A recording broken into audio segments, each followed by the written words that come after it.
अस्सलाम वालेकुम दोस्तों, आप देख रहे हैं एडवांस टेक चैनल। और आज मैं आपके लिए एक वीडियो लेकर आया जिसमें मैं आपको बताऊंगा कि अगर आपके एसी के इंडोर यूनिट में से पानी लीक हो रहा हो, यानी कि पानी वो बाहर की तरफ निकाल रहा हो, तो उसको किस तरह से फिक्स अप कर सकते हैं। तो दोस्तों ये आप देख सकते हैं इंडोर यूनिट के लेफ़्ट साइड से पानी जो है वो बाहर की तरफ आ रहा है और उसकी वजह से दीवार काफ़ी ख़राब हो रही है। जबकि इसका पानी जो है जो इसका वाटर का पाइप होता है एक आउटसाइड पे, उसमें जाना चाहिए, उसमें भी जा रहा है लेकिन कुछ ओवरफ्लो हो के यहाँ से निकल रहा है जो कि पूरी दीवार को बुरी तरह से ख़राब कर रहा है। तो इसको किस तरह से फिक्स अप करते हैं, आज का टॉपिक ये है। तो दोस्तों मैं अपनी वीडियो को स्टार्ट करने से पहले आपको यही रिकमेंड करना चाहता हूँ कि अगर अभी तक आपने मेरे चैनल को सब्सक्राइब नहीं किया तो मेरे चैनल को सब्सक्राइब कर लें और नोटिफिकेशन हासिल करने के लिए बेल के बटन पर क्लिक करना मत भूलिएगा। तो चलिए ज़रा वीडियो को स्टार्ट करते हैं।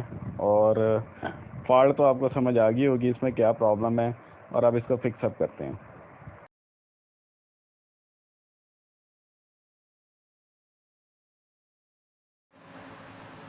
बहुत ही इजी सा स्टेप है दोस्तों, इसमें कोई ऐसा मुश्किल काम नहीं है।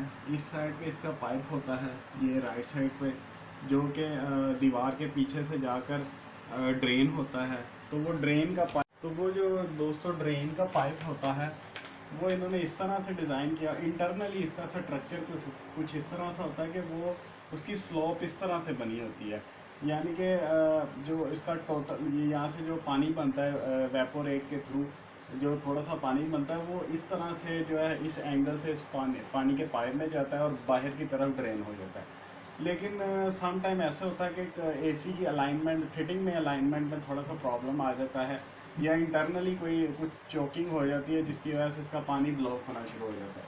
तो उसमें चोकिंग की एक सेपरेट वीडियो होगी, लेकिन आज की वीडियो में क्योंकि मेरा इसका जो प्रॉब्लम है उसकी अलाइनमेंट क्या है, तो इसको यहाँ से थोड़ा सा जो है ऐसे ऊपर की तरफ करना है। और क्योंकि इसकी फिटिंग हो चुकी है, अब ये ज़्यादा ऊपर नहीं हो सकता, तो मैं इसके यहाँ जो पीछे जो गैप है, इस गैप में कोई फिटिंग के लिए कोई पैकिंग दूंगा ताकि ये थोड़ा सा ऐसे ऊपर की तरफ हो और पानी का जो है फ्लो उस तरफ दूसरी तरफ जाए, इजीली पानी फ्लो हो, ताकि ये ओवरफ्लो होके यहाँ से जो है वो बाहर ना निकले। तो वीडियो को मैं पॉज कर देता हूँ, कोई गत्ते की पैकिंग लेके या कोई इस तरह की पैकिंग लेके इसके पीछे मैं रख देता हूँ ताकि इसका जो अनबैलेंस हुआ है ये थोड़ा सा बैलेंस हो जाए।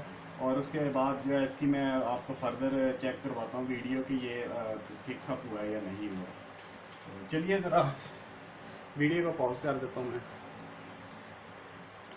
तो दोस्तों फाइनली ये पैकिंग मैंने बना ली है, छोटी सी, ये फोम की है। तो इसको ज़रा इसके अंदर लगाते हैं, इसको थोड़ा सा ऐसे ऊपर, थोड़ा सा आगे की तरफ करना है और फिर इसको लगा के थोड़ा सा ऊपर की तरफ करना है। तो ऊपर ऊपर करने के बाद अब थोड़ा सा इसकी अलाइनमेंट ठीक हुई है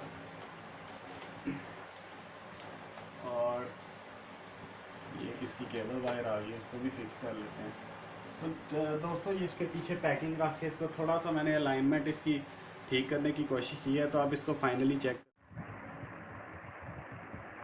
तो दोस्तों ये फाइनली तकरीबन 1 घंटा मैंने चलाया है। 1 घंटा चलाने के बाद ये ट्रिप भी हुआ है इसका कंप्रेसर, लेकिन अभी तक पानी नहीं लीक हुआ। ये जो आपको थोड़ा सा नज़र आ रहा है दाग धब्बे, ये पुराने दाग धब्बे हैं, क्योंकि इसको खुशक कर लिया था मैंने, 1 दिन के बाद चलाया था और ये अभी तक तो फ़्लो नहीं हुआ। लेकिन अगर फर्दर इसकी कोई ब्लॉकेज की वजह से कोई ड्रेन हुआ, अब अगर ये ड्रेन होगा फर्दर तो इसकी ब्लॉकेज होगी पाइप की, उसकी अगर वो दोबारा ये प्रॉब्लम करेगा तो उसकी एक सेपरेट वीडियो बना दूंगा। तो दोस्तों ये तो थी मेरी आज की वीडियो। उम्मीद करता हूँ आज की आपको मेरी वीडियो पसंद आई होगी। अगर मेरी वीडियो पसंद आए तो मेरी वीडियो को लाइक करें, अगर आपको नहीं पसंद आई तो आप इसको डिसलाइक भी कर सकते हैं। इसके अलावा दोस्तों अगर आपको कोई क्वेश्चन है तो वो भी आप कमेंट बॉक्स में मेरे से पूछ सकते हैं। आप दोस्तों मेरी वीडियो को अपने दोस्तों के साथ भी शेयर कीजिए। और अगर अभी तक आपने मेरे चैनल को सब्सक्राइब नहीं किया तो मेरे चैनल को भी सब्सक्राइब कर लें। नोटिफिकेशन हासिल करने के लिए बेल के बटन पर क्लिक करना मत भूलिएगा। दोस्तों आज के लिए इतना ही, मुझे इजाज़त दीजिए। अल्लाह हाफिज़।